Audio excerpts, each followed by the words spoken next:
Hi everybody, my name is Megan Savage and I'm a creative freelancer based in North Tyneside. I have been very kindly asked by Newcastle Uni today to tell you a little bit about what I do, perhaps offer some useful information, some advice to those of you who are either considering a freelance career or are just starting out on one. I could literally offer hours worth of top tips to you, to be honest, but I've managed to condense to the most important ones in my opinion. So yeah, I hope that you will at least take something from this video. I'm not gonna lie, I was gonna go really above and beyond for this video. I was gonna get my really fancy camera and do this really high definition, high tech thing, get my condenser mic out and go all out, but I just thought actually me sitting down and talking to you is the best way to do this. So we're just gonna sit back, relax, and chat. So let's do it.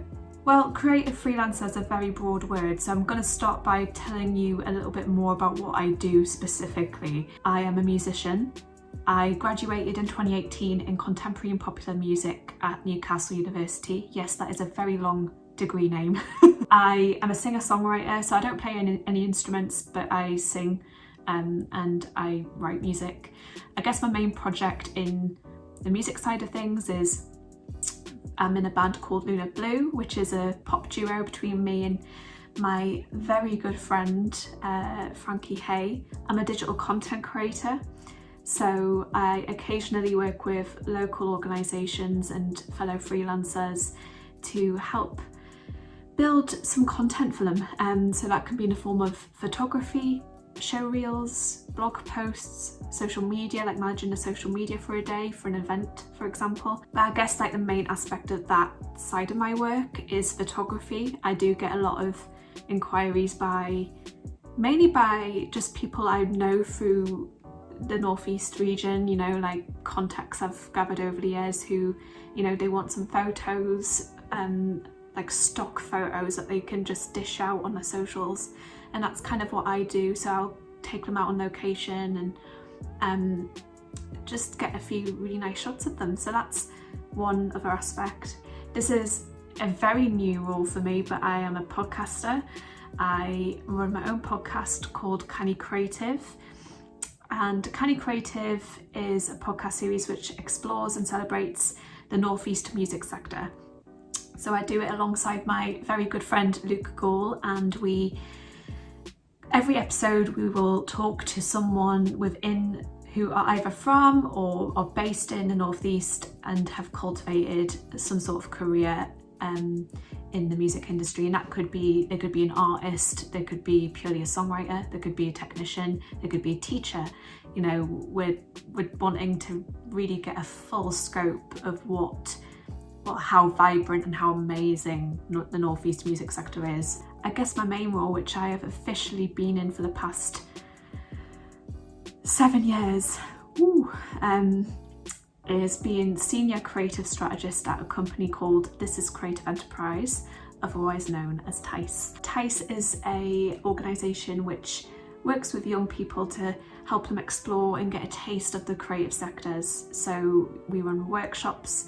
Of course, we're not doing that at the moment with the pandemic, so we're very much online, but we like to give them industry insight, trend-driven industry insight, and get them involved working with organisations and individuals in the creative sector, helping them understand what exactly the industry is like, because quite often young people don't get that opportunity to understand it fully.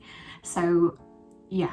So on top of all of that industry stuff, I am still studying. I'm in my final year of studying a Masters in Arts, Business and Creativity at Newcastle University Business School. So I'm a busy gal. And as you can imagine, in my years of freelancing so far, I've learned a lot of things. So without further ado, let's go straight into my first tip. If you are a student, make sure to separate your studies from your work. Now, I know a lot of you who are going to be watching this are probably going to be students at Newcastle Uni, so this is why I mentioned this tip. Throughout my entire freelance career since I was 18, I've been freelancing. So I've spent my whole time kind of studying alongside working as a practitioner. So I've learned a lot about balancing the two things out. And to be honest, it wasn't until I started my master's where I really started to get the hang of it and understand how difficult it is to find a really good balance between the two, because they're both very, very important. So over this past year or two, I've gotten into this really good habit of spending the first couple of days of my week, so my Monday and Tuesday of the working week, I purely do student work. I've got this system where I'm getting all of my studies done first, and then my Wednesday, Thursday, Friday, I am working as a freelancer.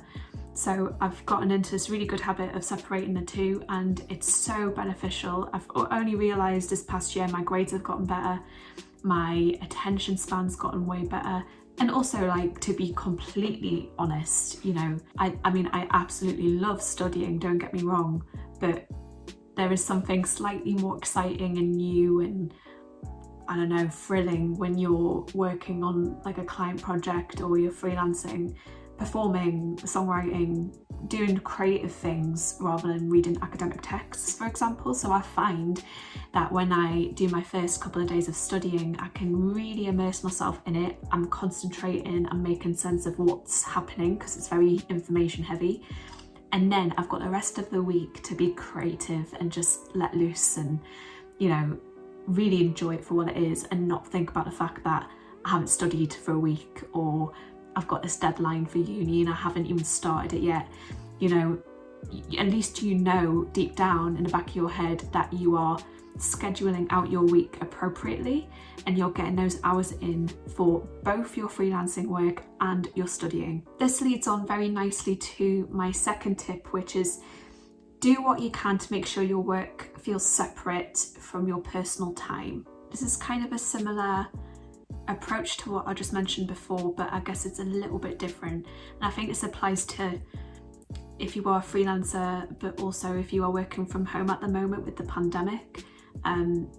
It can be so easy, like so easy to fall into this really nasty habit of your personal time and your work kind of merging together. And of course I've watched a load of videos about productivity and working from home over the years, and the classic one is, you know, find a different space to work in compared to your bedroom, for example. And that's a great tip, by the way. And if you are able to do that, then great. But what I understand from my perspective, for example, I do not have an extra space in my home to have an office space, to have a space that's purely for work. And what I do understand is that maybe many of you are working in student accommodation, in studio flats, in shared flats, but there's no extra space to work and it's full of people. And obviously with the pandemic, students are less able to go to the library or a space on campus, and all of these things add up, right? So quite a lot of the time, some of us have got no choice but to work in our bedroom. So for me, I've had to find other ways to kind of separate the two things. So for example, if I'm gonna have my lunch break, I'm gonna have my lunch break somewhere else in the house. So I'll have it in a dining room, in a living room, outside in the garden. I'll totally remove myself from the working space. It's even things like, look back to when you were younger, when you were going to school, for example, and you would more than likely either travel to school on public transport, or you would be walking to school and back. You would have your lunch break most likely outside in the playground or in the yard or wherever it was. You would have time where you were completely removed. So maybe it's even bringing that familiarity back. So you wake up in the morning and then you go for a walk for 15 minutes and come back, and then you start your day. And you won't realise what these little things can do. For me, I tend to go for a walk after I finish work. So late afternoon, I'll finish up and then I'll go for a walk. And for me, that kind of separates the two, especially because I'm working in my bedroom and I'm sleeping in my bedroom and I'm chilling in my bedroom. You know, to go on that walk, it's kind of like, right, press restart, I'm back home, this is my chill time now. I think the main thing for me is actually getting changed, like actually getting out of my pajamas. It's such a game changer. But I like to put on a bit of makeup, I like to, you know, do something to my hair. You know, these little things change my mindset massively. It's like, right, I'm working now.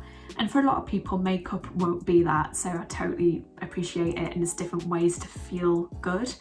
But I think actually just being aware and just seeing what does make you feel like you're going to work and tuning into that a lot more is really, really going to be beneficial, and you're going to be more productive, I guarantee you. Speaking of productivity, know your peak productivity times. I know that I work best when I wake up early in the morning, and so I've put myself into a routine where I wake up relatively early. I know one of my bestest friends, Annie, she wakes up at 4 a.m. and she finishes mid-afternoon. I have my friend Luke, who works best late in the evening up until early hours in the morning, and honestly, that's great. I love the fact that with freelancing, with working for yourself, you can tailor to yourself. I wish this was implemented in so many other forms of work, because you've got this opportunity here to really understand how you work best and tailor to that. And don't be kind of ashamed of that, because we've been conditioned to work through the day, and that is the go-to situation.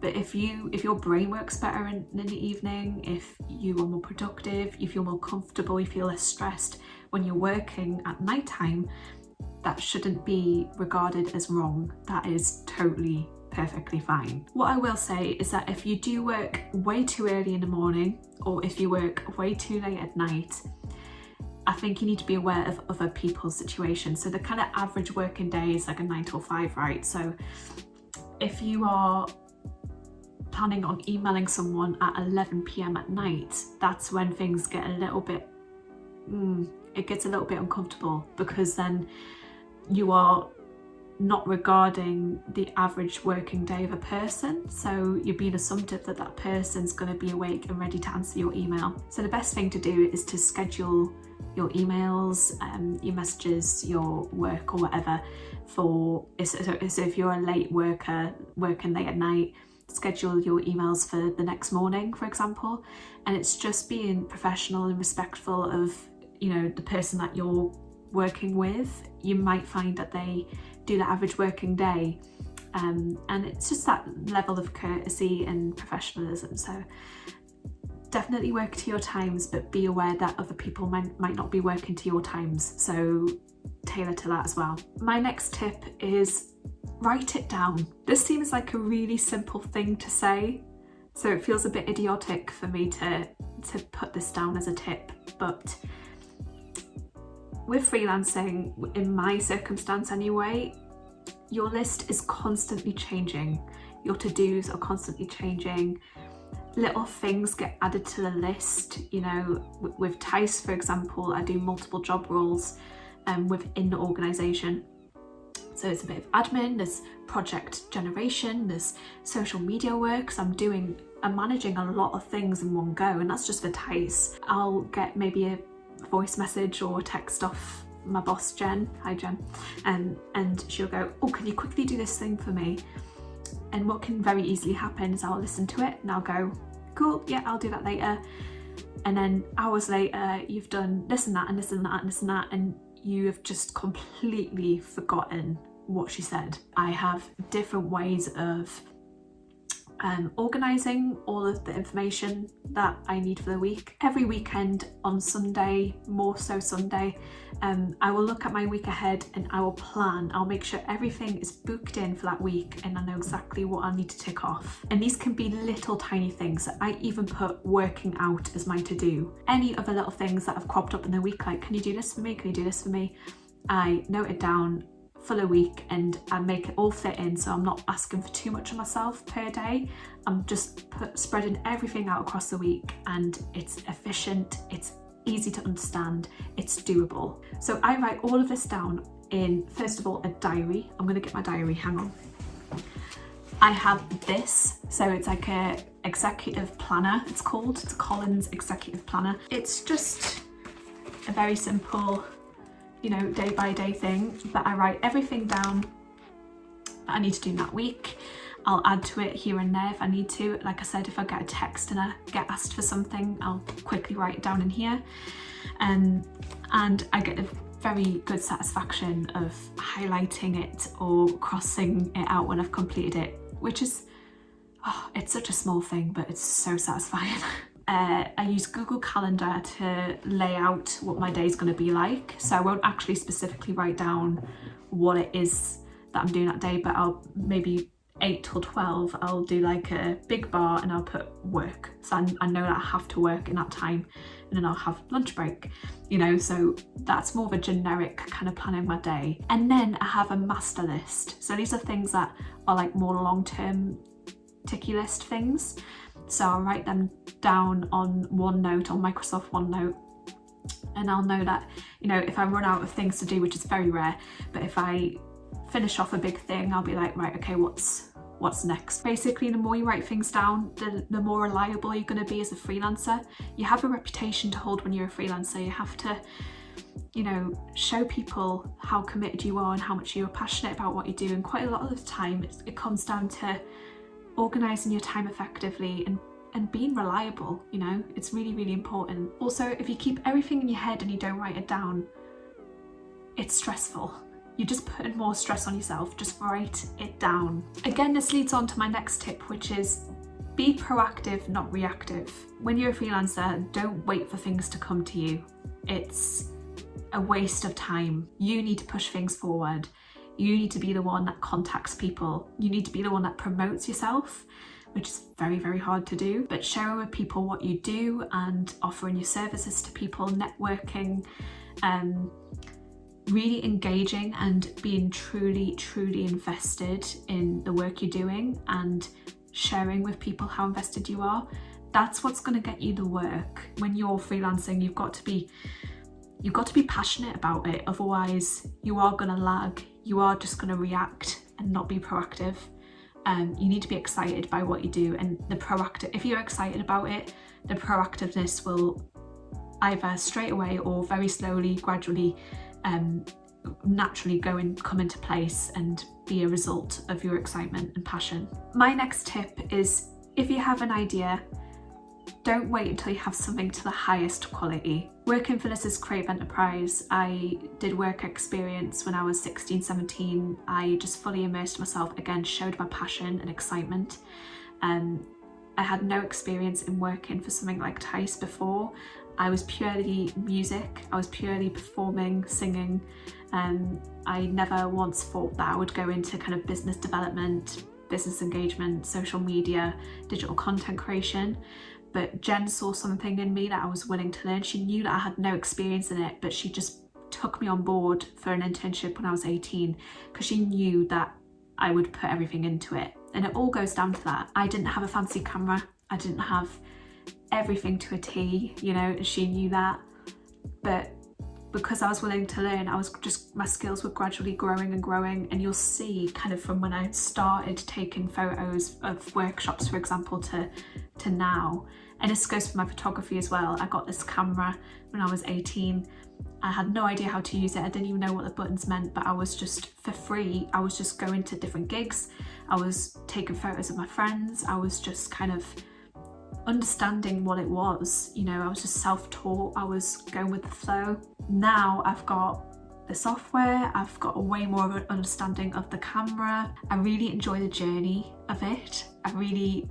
I love, even though it's a bit cringy, I love looking back at when I started my photography and seeing what I'm like now in comparison, because you just see how much growth there is. But I guess the most relevant thing with this tip is running Canny Creative. Canny Creative was an idea I had at about January, February time of 2020. So it was just before the pandemic. It was part of my module for my master's degree. I had everything kind of there, like I want to do this business idea. Got a message off one of my lecturers being like, you could actually really make something out of this. Why don't you go for it? And I was like, well, I don't I can't get a studio together, because at this point this was the pandemic, and I was like, well, there's nothing I can do, we can't do it. And I sat and thought about it, thinking, because I was wanted it to be this like really polished, clean podcast, because I had the business model there, everything was ready in line to be thrown into a studio and to bash it out. And I sat back and realised, actually, it's that exact mentality that's going to hold me back.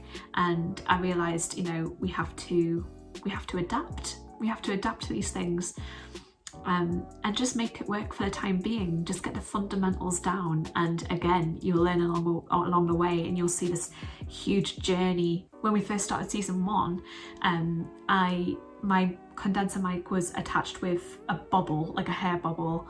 It's like tilted. It was literally about to fall over. Me and Luke had no experience, very little experience in presenting and running a podcast like this to this level. And, you know, everything was completely new, and we didn't have all of the resources that we wanted at the time, but we just made it work. And now we're way more comfortable. It's just, sometimes it's throwing yourself in the deep end and understanding that things can't be perfect right from the beginning. Next tip, try and walk away from something learning one thing. This is something that I learned from my colleague and my very good friend, Catherine Wildman. Shout out to Kath, I love her so much. I had a situation where I went into a lecture once, and I already knew quite a lot of the things that were being mentioned, and it was really frustrating me, because I was like, I feel like I'm not really taking much from this. I was talking to her about it, and she was like, look, you need to look at it from a different angle for a second. She said, like, just walk in, and whatever you're going into, whether it's a paid job, whether it's a lecture, whatever it is, just go in with the intention of trying to take away at least one thing. I've really followed that in my studies, but also in my freelance career. You might be doing a job that you've done many times before, and you know the gist of it, you know, and it feels, after a while, it feels kind of second nature. So for example, if you are skilled in Adobe Creative Cloud and you know how to use Photoshop or Premiere Pro, you can get in a really like consistent habit of just knowing exactly what you're going to do for that project. But try and go in and think, okay, is there one thing I can take away today that I didn't know before? Just one thing. And that, I don't know, ever since Caps told me that, it's really stuck in my head, and now I walk away from pretty much everything learning something different every time. Again, it's a small thing, but it's a little things, I think, and it makes your freelance career much more enjoyable and fulfilling when you're constantly learning and growing. So my last tip is get in a habit of self-reflection, kind of looking at what I'm doing and the projects I'm involved with, how much money I'm making, just being reflective, constantly reflective of how you're going with your business or your career. It's really valuable. I think if you want to be a freelancer, you have to be willing to challenge yourself, and make sense of who you are and what you're about. It may be as simple as looking at your finances, for example, and be like, okay, do I want to earn more here? If so, what can I do to make that happen? Looking at your projects and being like, okay, have I had my time with this company that I'm working with, or shall I call it a day and look for something new to replace it? Should I go up a level and try and look for something a bit bigger, a bit more responsibility? It could be rebranding. It could be looking at your business and thinking, that branding doesn't represent me anymore. Because no one is turning around to you and going, okay, so this is how you're doing in your work. Only you are in charge of yourself when you're a freelancer, when you're working for yourself. And because of that, I think you have to be disciplined in reflecting on what you're doing, because you want to feel like things are progressing, things are actually moving up and that you're growing. So that's all from me. As I said before, I could literally talk for hours about this, but I decided to pick some tips that are more generic, more about you as a person, because these are things that we can often forget and need to be reminded of.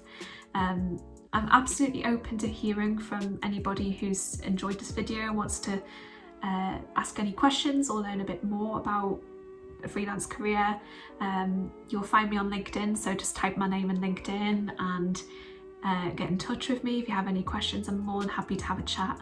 Thank you to Newcastle University, of course, for asking me to get involved in this. It's a really great week of enrichment and an opportunity for students to understand different parts of the sector. I hope you are all keeping safe and well, look after yourselves, and yeah, bye for now.